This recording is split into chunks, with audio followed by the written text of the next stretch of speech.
There are a couple different ways that you can develop post-traumatic stress disorder.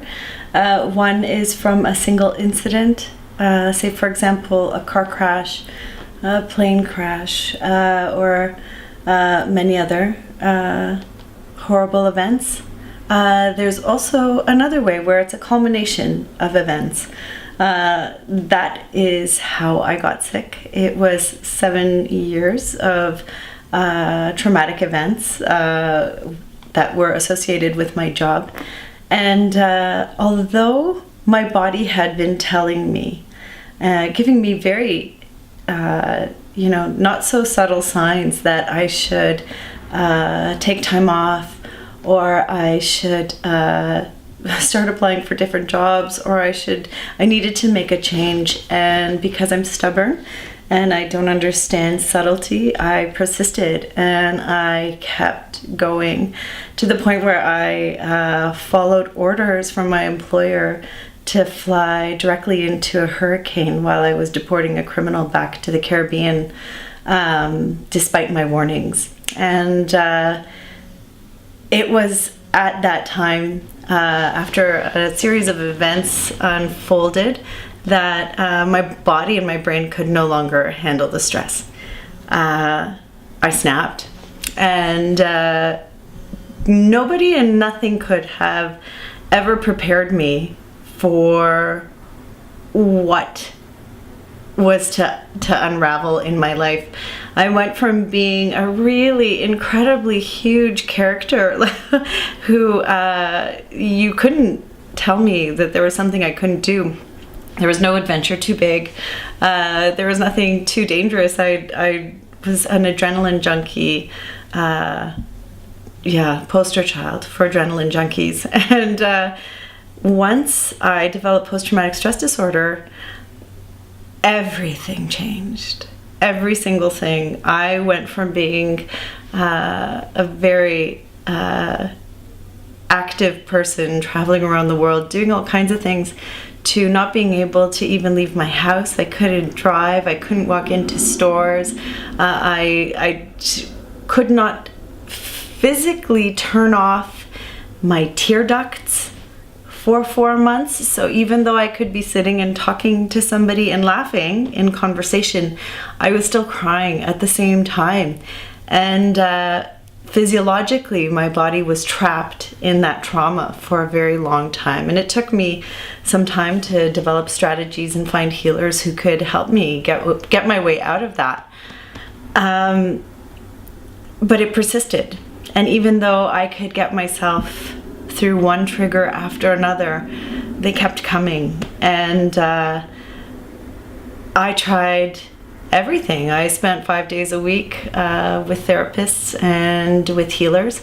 And I thought I was getting better, but at the same time I was engaging in toxic friendships and relationships, and drinking to try to ease the anxiety, and smoking and doing all those things that you try desperately to do to quiet down that sense of impending doom.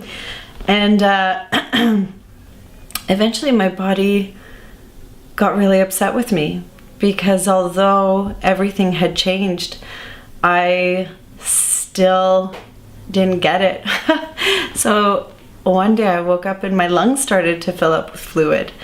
And as it turned out, I had developed rheumatoid arthritis with no family history of it. And rheumatoid arthritis is a very sinister entity. It attacks your organs. So today it's attacking my eye, and it attacks your lungs, and it attacks your joints, and it attacks your tissue, and it attacks your heart and your kidneys and whatever. And what I've come to realize is that my thoughts immediately are manifested in my body. So if something upsets me, my joints start to swell. Or, I start to have trouble breathing.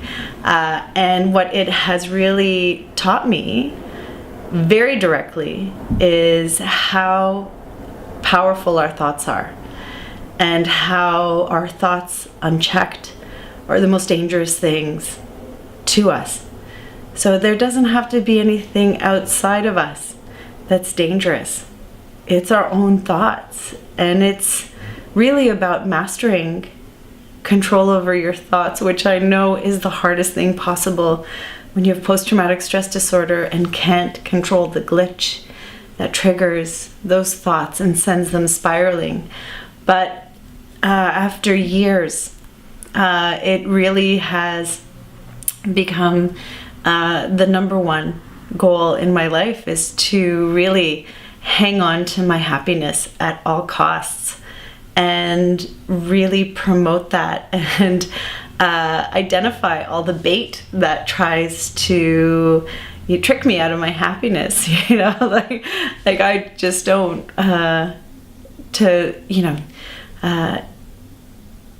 don't watch the news. I don't have cable. I surround myself with people who are good and loving and funny and positive. I only listen to positive music. I only listen to or watch positive programs. I am very, very aware of all the things that I consume, from my food to my environment. And that really is the key, because there's so few things you can control in the world. But once you start learning to eliminate the things that start to make you sick, and you'll realize, because your body will very sharply tell you, because you'll start to feel sick. You'll start to notice that if the phone rings and you see somebody's name and you start to feel sick, chances are it's not a very good relationship. Chances are that person isn't amazing for you. And you might be doing yourself a service by letting them go. And not in a hateful kind of angry way, but in a self-loving way, where you give yourself permission to hang on to your happiness at all costs. And maybe that sounds impossible right now. If you're sitting at home and you have PTSD and all you want to do is control your thoughts, but you can't. I know that sounds like I'm speaking in Korean right now, but it is possible. You can get there. I decided to take probably the hard way, because I didn't take any medication in terms of antidepressants for my post-traumatic stress disorder.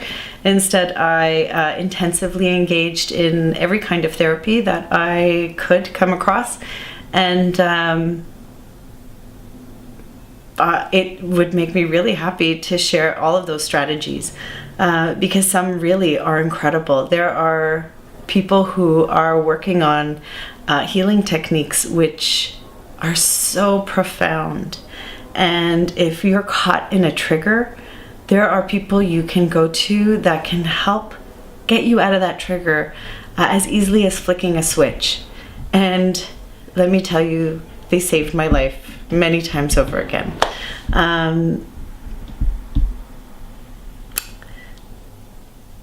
Stick around. I will try and introduce you to as many people as possible, and I will be very happy to share any strategies, tips and tricks, and coping mechanisms, and also ways to make yourself, ways of finding happiness again, because it's so possible. You can be happy again. You will be happy again.